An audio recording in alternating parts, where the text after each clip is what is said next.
Go ahead and call the Governing Board of the Habitat Conservation Plan open.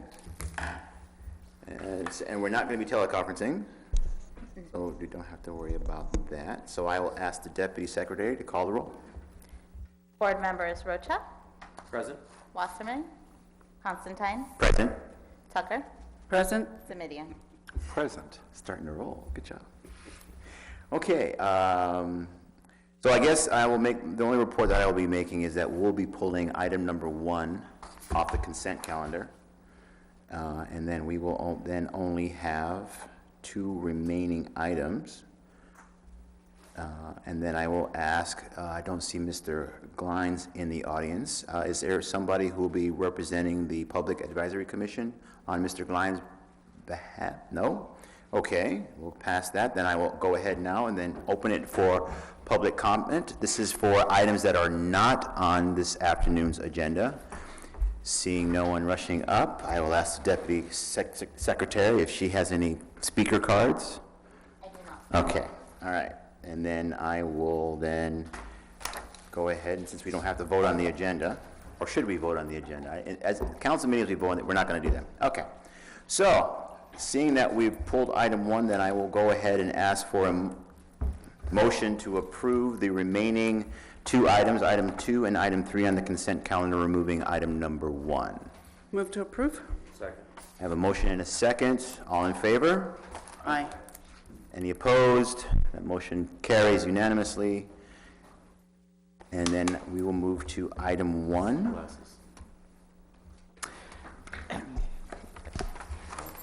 Yes, I'll give the staff report for that. I'm sorry, I should read the title. It's the approve the 2017-2018 salary increase for the executive officer consistent with the provisions of the July 1st, 2015 to June 30th, 2018 contract for services.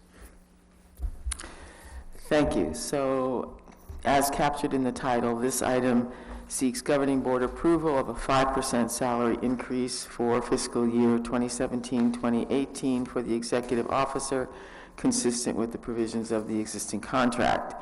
Pursuant to that contract, compensation automatically increases by 3%, and there is a potential of a 1 or 2% merit bonus.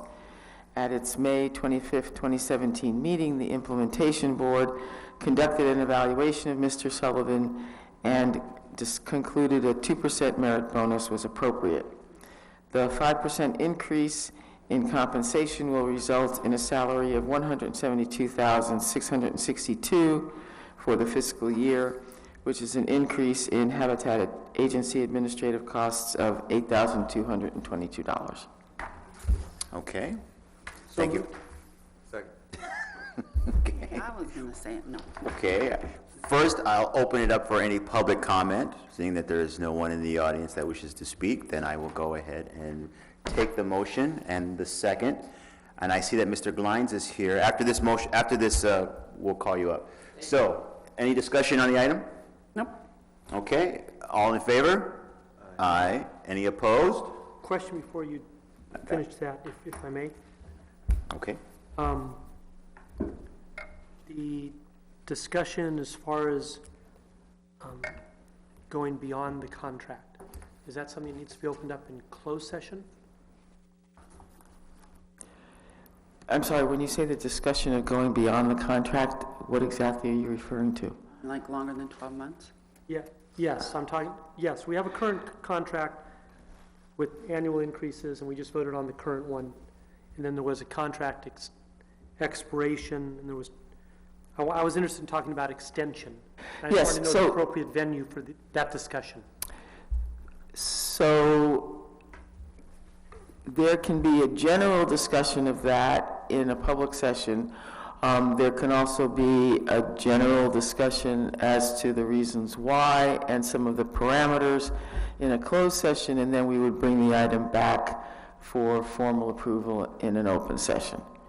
And it's my understanding that we will be putting something on the agenda, presumably as a closed session item based upon the direction I've received from the chair of the implementation board. Perfect, thank you. For your September meeting. Perfect, thank you. Okay, any other discussion? Okay, then we will vote. All in favor? Aye. Any opposed? The motion carries unanimously. And then procedurally, I will go back to the report from the Public Advisory Commission. Mr. Glines. Thank you. We haven't met in the interim, but I do want to, if you folks have not seen the local page of the Mercury today about a $80 million plan to preserve Coyote Valley, do look at it. That's, right in our backyard right here. Thank you. Thank you, Mr. Glines. Okay. We will now move to item number 4, which is the adopt the resolution authorizing the executive officer to open public entity bank account with J.P. Morgan Chase Bank. Thank you, Chairman. So, did we approve the consent agenda? Okay, sorry. Think I don't know my job? I know you do. I'm not sure I'm doing mine. Not paying attention. So it's adopt a resolution authorizing the executive officer to open public entity bank account with J.P. Morgan Chase to facilitate in-house management of Santa Clara Valley Habitat Agency's financial operations rather than through the County of Santa Clara's General Accounting Unit. The county currently is basically a cash-in, cash-out operation for us. And by switching over to J.P. Morgan Chase, we will increase efficiency, be allowed to do more things in-house, and we will also save between $20,000 and $30,000 a year. We will be hiring a CPA to oversee audit of both the 501c3, which we're in the process of creating, and the agency itself. So there will be fiscal oversight by a CPA. Okay, thank you for the report. I will now open this up to public comment. If there's anyone who wishes to speak on this item. And I see no one rushing up. All right. So any discussion by the board on this item? Move to approve? Motion to approve. Second. Motion and a second. Any discussion? Thank you. Just for purposes of public record and clarification, in your report, you're estimating $20,000 to $30,000 annual savings by switching over to J.P. Morgan Chase. And I just wanted to put on the record, we're anticipating the savings, which is great, but all the other processes, everything else involved in following, tracking, not fiscally responsible, being good stewards of the money, the double checking, all the safeguards that are in place currently will remain in place. Correct. Okay. And Your spending limit, for instance, doesn't go up. Nothing else changes. There's no other discretionary granted to you by doing this. Nothing changes. Super. Thank you. Yes, you're welcome. Okay, any further discussion? Seeing none, we'll ask for a motion. Oh, you made a motion? Okay, and you seconded it, okay. So I have a motion and a second. All in favor? Aye. Any opposed? Any abstentions? Motion carries unanimously. Moving on to item number 5, adoption of the fiscal year 2017-2018 annual operating budget. And Mr. Sullivan, will you be giving that one as well? Yes. Okay. Just,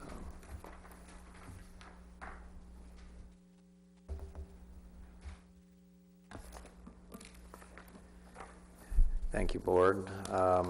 This is part of the long process of adopting our budget that started with the budget workshop in March. We then went to the Public Advisory Committee for comment and presentation of the operating budget. And then the Implementation Board recommended that the Governing Board adopt the budget for fiscal year 18. And hopefully you guys can read this. Oh, I sure cannot. It's not the best slide, but this shows you the operating budget, projected revenues of 9.5 million, and projected expenses of 3,623,693, which sounds like not a an approximation. It sounds like an exact number, so I don't think we'll exactly nail it on $693, but that's, but this kind of gives you, so this is the fiscal year budget 17-18, and the costs as we estimate to be in the various cost centers, as well as the revenues coming from different sources, whether it's land cover, serpentine, burrowing owl, nitrogen, so forth. And this is, we met with all the co-committees to get an estimation of what projects they thought might be in need of permits in next fiscal year, and this was the estimate that we determined based on those interactions with the 6 entities that we represent. And then the expenses are based on the administrative expenses, the technical permitting that's going on with integrating the water permitting in with the water regulations with the 404 and the 401 permits, the 404 being with the Army Corps, the 401 being with the regional boards, and also some minor expenses associated with the PSE, participating special entity process. And finally, where most of our expenses are is in this third category, conservation strategy implementation, with the biggest being restoration. And one of the items here today is the San Felipe Creek project represents the majority of that budget item.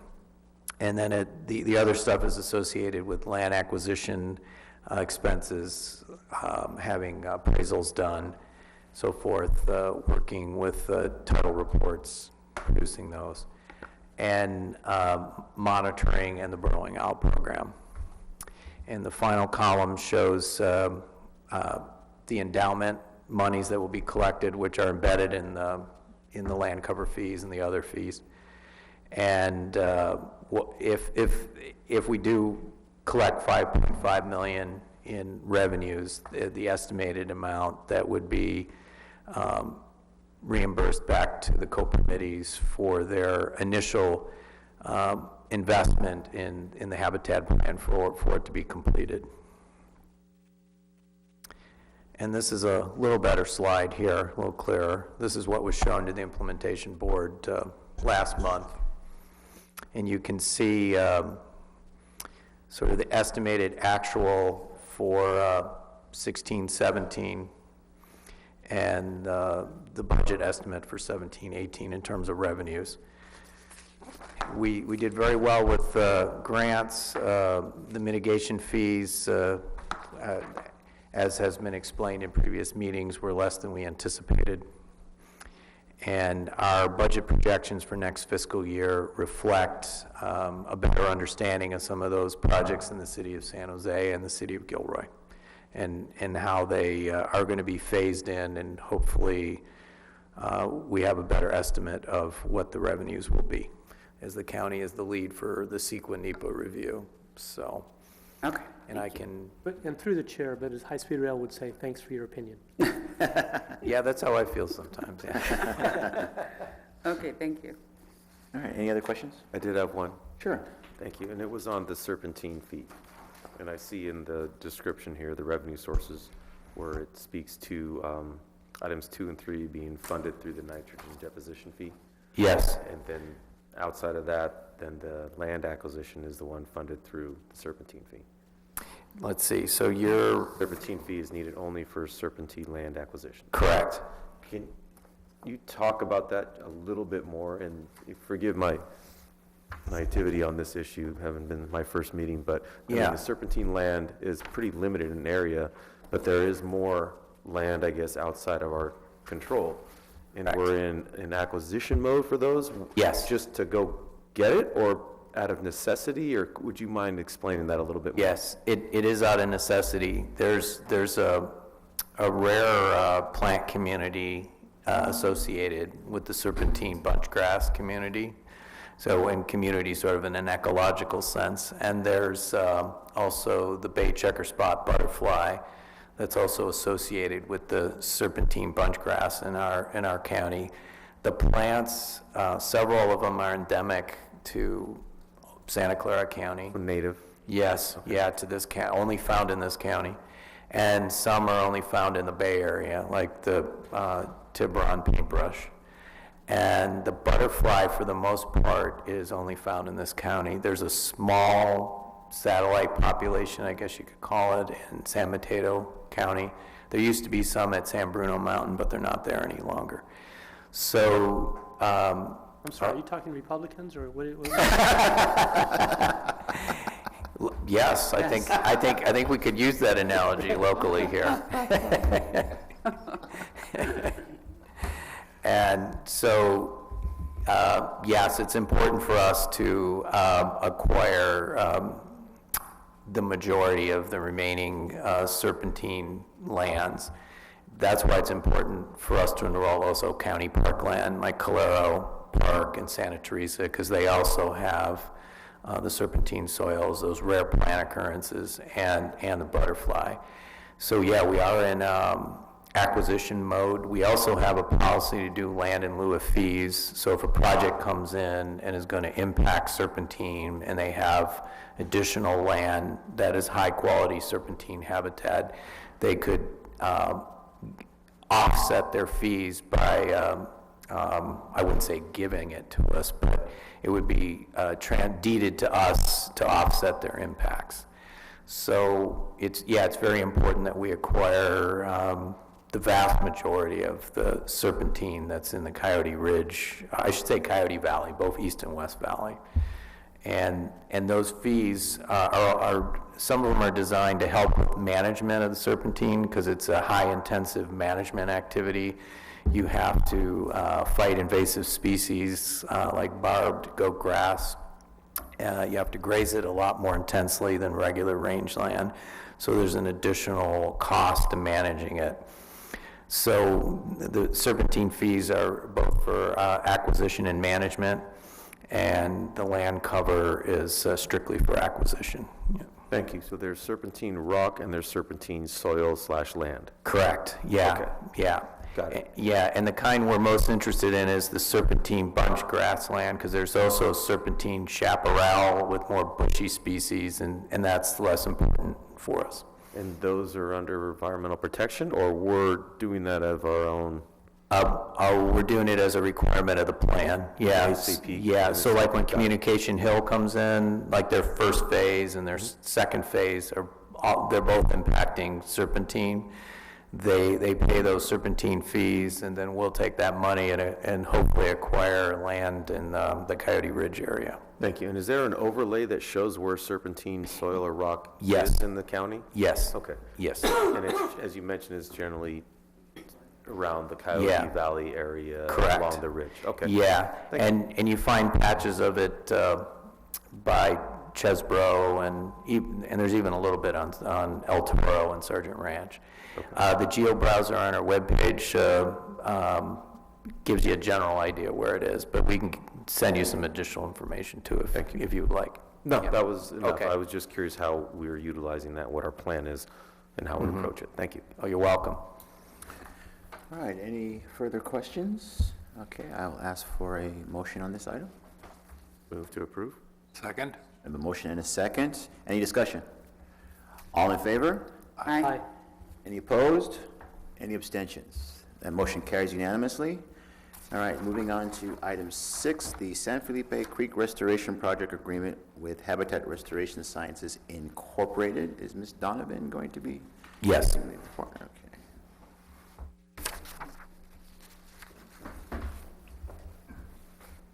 Hello. Don't worry, it's not another half-hour presentation. I'm not worried at all. I have until 5:30 before I have to be back to duty.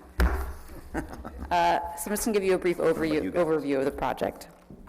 So the San Felipe Creek Restoration Project will restore nearly 2 miles of streams, over an acre of riparian woodlands, and over 3 acres of wetlands. It will provide credits for the 3 permits administered by the Habitat Agency, both the state and federal endangered species permits and the regional general permit. It is also likely that credits will be issued by the Regional Water Quality Control Board. So back in September, we brought on Habitat Restoration Sciences to complete a feasibility study for a design-build project. They completed that study, and then we looked, and they brought it to a 35% design, and then we then evaluated doing a 1-year or 2-year construction project. And so looking at both the project costs and what our needs were for restoration under our 3 permits, we selected to do a 1-year construction for the project. That'll result in about a $200,000 cost savings. So the project itself will restore, the design, from here on, the build and then 3 years of monitoring will cost about $1.5 million. And so that will include modifications to the stream, as well as plantings of riparian species and fencing and protecting wetlands at Grant County Park. That's the overview. Do you want any more details than that? Just a quick question. The 1.5 maintenance, is that per year, or is that the length of the contract? So it's about 1.4 sorry. for the actual construction, and then it's another 100,000 for three years of maintenance and monitoring. Okay, all right. Other questions? Any other questions? Would you like a motion to approve? Is that the end of the report? That's it. Wow. I was hunkering down. I mean, I can have design drawings and stuff if you want to go there. We can walk step by step through the project components. Let me lean in and take a courageous stand in favor of habitat restoration and move approval. Okay, before we have that, let me ask for any public comment on this item. Seeing none, I have a motion and a second. Any discussion on the item? All in favor? Aye. Any opposed? Any abstentions? That item passes unanimously. Thank you. Chair Constantine, for clarification, who was the second? That was Thank you. Supervisor Wasserman. All right, moving on to item 7, which is the report from the executive officer, Mr. Sullivan. Thank you. I was just thinking we should have a board help plant trees day out at Grant Park, so. Oh, we could have that as a future initiated agenda item, and we can have a field trip. So the first item is just to give the governing board, as of 6/13, just to give you a budget update for this fiscal year. Fees collected are just under 2.8 million, and we currently anticipated that fees will be in the 4.3 million range. We do not have any information yet on the end of this quarter, so that will greatly inform whether that 4.3 number is high or low. The expenses, we do have a good handle on those, and currently we've spent 30,000 less than we've taken in, and hopefully we will continue on that. As mentioned at previous meetings, I'm a little concerned that fee revenues haven't been more robust, but we'll see how the quarter ends, and we'll see how first part of next fiscal year goes. But we currently anticipate fees to be slightly, or expenses to be, as of the 13th of this month, it's just under 2.8 million, and we currently anticipate to be slightly under 3.1 million in expenses, which, as I noted earlier, is roughly 15.5% less than we asked for last June. So I also wanted to give you, and if you have any questions, please stop me. Want to give you an update on the regional general permit and the 401 certification update. So the 401 is a big deal for the co-permittees because that's the regional boards. So the importance of being able to implement the regional general permit in a manner very similar to the habitat plan is to set up an in lieu fee program with the Corps. So we produce something that's called a prospectus, which is something in Corps lingo is just sort of like a white paper proposal. This is what we want to do. And there's a interagency review team that includes the wildlife agencies, National Marine Fisheries, EPA, the regional boards, and the Corps. Reviewed it in April and said they deemed it complete. So they're about to release a public notice on it, and then there will be a comment period for that.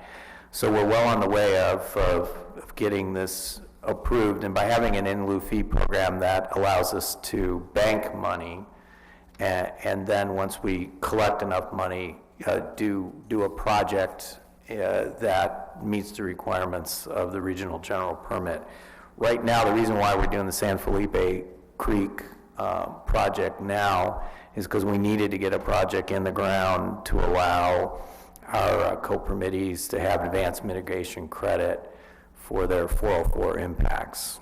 I mean, there is benefits to for the endangered species permits by doing that project too, but the real reason why we were pushing it now is that we needed to get a project on the ground that was restoring and creating wetland habitat and restoring riparian habitat for the regional general permit.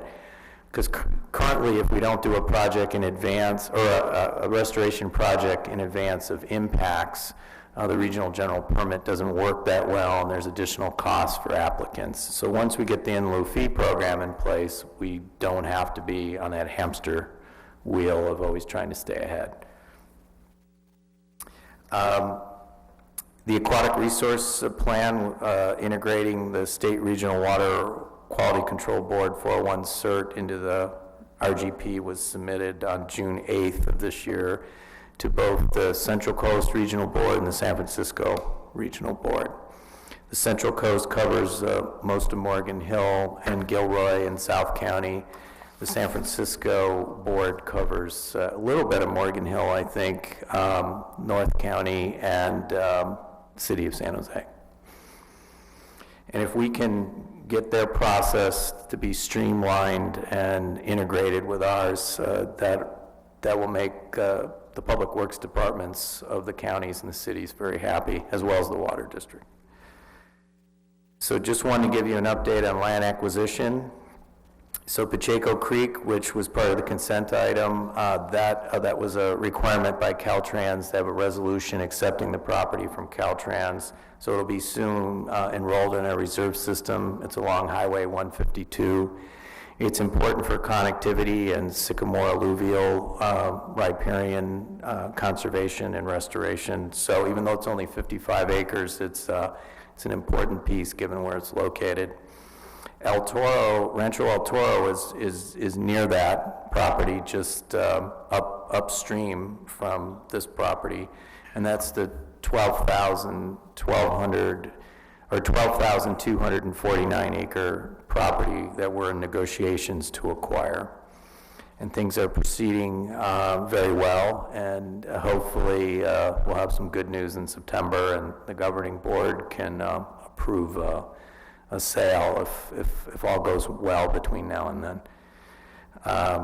Calero Park, as I mentioned in Board Member Rocha's comments about the importance of serpentine, Rancho San Vicente, which is a portion of Calero Park, has some of the best plant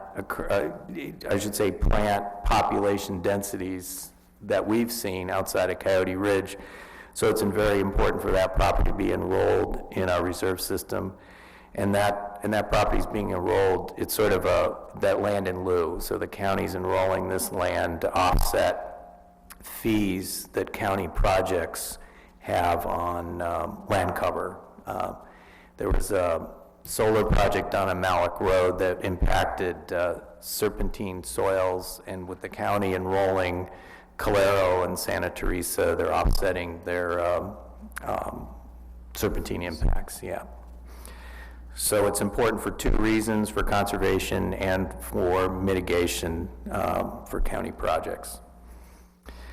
So Burrowing Owls is one of the areas of this plan where we spend a lot of time and money to try to save the birds, and I just wanted to give you a little bit of update. So the numbers are not declining on sites that we're managing. We're managing the the regional wastewater facility in San Jose jointly with the regional facility, and we're managing the Don Edwards Reserve, the Warm Springs unit with U.S. Fish and Wildlife Service. And we're providing money to the additional intensive management to encourage to expand and recover the population. And early reports are very positive. There is an increase in the number of adults that we're seeing on both sites and the number of active burrows. Hopefully that will continue because the populations both at the airport and at Moffett have declined. The good news is there seems to be 2 breeding pairs on the landfill in Mountainville. Hopefully that will stay at that number, but that population's in danger of blinking out also. So we're in the process of creating a 501c3, the Friends of the Habitat Agency, or the Habitat Plan. And the purpose of creating that is for the investment of the endowment with Santa Clara, or Silicon Valley Community Foundation. They have a suite of investment options, and by being a 501c3, we would be able to access the full suite of their portfolio, which allows us to have greater control over the monies that we invest, versus if we were a government entity. It's almost viewed like we give them the money and we can never get it back. I mean, we'd always get the principal, but they get to keep, I said we'd get the interest, but they get to keep the principal. So by this, we can pull the money out at any time if the governing board or the 501c3 deems that they're not investing and managing our money as we like. So on May 15th, the Secretary of State filed the Articles of Incorporation for We have a question. Oh, yes. I just wondered, I remember you had said that last, a quarter ago. How Yeah. long does it actually take? A long time normally? To enroll, yeah, Valerie's taking the lead on that, but I think it's about 6 months. Am I correct on that? To the whole process? Yes, ideally, we'll have it all done before the end of the year. Okay. We slowed up the process a little bit because we thought we might merge isn't the right word, but create a joint venture with the Silicon Valley Land Conservancy, and we thought they might be able to be our 501c3. From what I understand, they look like they might create that joint venture with the Farm Bureau instead. So, but we're out of the picture. So we held up for a couple months because of that. But the Articles of Incorporation for the group, we applied for that, and we've been assigned it to a corporation ID number. The next step is to establish a board of directors and hold the first meeting. This must be accomplished by the end of July so that the statement of information identifying the corporation's officers can be timely filed with the Secretary of State. It is our intent to have a 3-member board comprised of the Morgan Hill Assistant City Manager, who oversees administrative services, myself, and a member of the PAC. Just want to give you some key meeting updates. I met with Post again to talk about working together on some land acquisitions within their sphere of influence, and they're very open to that. As I noted, we submitted comments and coordinated our comments with Santa Clara County Planning with high-speed rail. And the big issues for us is connectivity through Coyote Valley along Pacheco Pass. The placement of the station, we did have some comments on that too. And also the type of lands that they'll be impacting along the Highway 152 reach, because there's a sycamore alluvial in that area, and impacting those, we're encouraging them to avoid that type of habitat type, and if they can't, to coordinate their mitigation strategy with us. We met with state legislative staff concerning SB1 and the park bond. We also worked with Mike and Joe, I should say board member Wasserman and Smidian, to help us. We weren't getting a lot of traction with some of the state senators in getting language into SB1 that was recognizing with the money that was set aside for advanced mitigation that it would, that organizations like ours, which were an NCCP, would be eligible for those monies. And we believe we've been successful to get that included. So we thank for those support. So meeting with Bay Area Open Space Council, Executive Director, and looking for collaborative opportunities with them, along with advocacy in Sacramento. I've had 3 meetings with the Mineta Airport and about burrowing owl management, and I'm cautiously optimistic that we may be able to do a management agreement with them. They were very receptive to our suggestions about changing their squirrel management and owl management activities out there. So hopefully we can work with them to turn the owl population around out there. And then we hosted the California HCP Coalition annual meeting in Morgan Hill. So that's all the California groups that do what we do across the state. And that was in late April, and it was quite a successful meeting. So I'm very happy of how it turned out. So thank you. Just a quick question going back to the Mineta Airport and the burrowing owl. What do you attribute to the reduction in the population out there? Yeah, it would be speculative on my part, but I can give you, I think they've been the new USDA person there has been overzealous in squirrel eradication. So when you have a ground squirrel population, it attracts hawks. So, but there's certain parts of the airport where it isn't a threat to aviation that they probably should just leave the squirrels alone, because the owls need the squirrels. They have a sort of a symbiotic relationship with the squirrels. So I was, that's my conclusion. There might be other things happening out there. They're also, their mitigation, which is what they're required to do, this is what people told them to do, is focus on creation of artificial burrows. And a lot of them have been created on parcels where there's no burrowing owls, and the owls don't use artificial burrows that often. They use them less frequently and not for a long duration. Like maybe they'll use them for a year and then they're more interested in natural burrows after that. So getting them to focus on natural burrow management and not eradicating the squirrels everywhere. We understand flight safety is number one, and in some areas it's fair game, but in these other areas, maybe leave the squirrels alone. And so they were open to it. Who knows? Yeah. Through the chair, I think Supervisor Smidian had a comment. Supervisors, our board member Smidian? Is he lying? They both are. Thank you for the report. I'm sure I'll hear about it after the squirrel gate. Yes. Okay.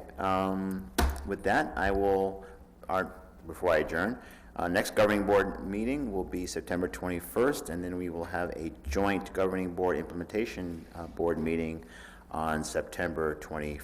and with that, I will go ahead and adjourn the meeting. Thank you, everybody. Thank you. Thank you, Seth.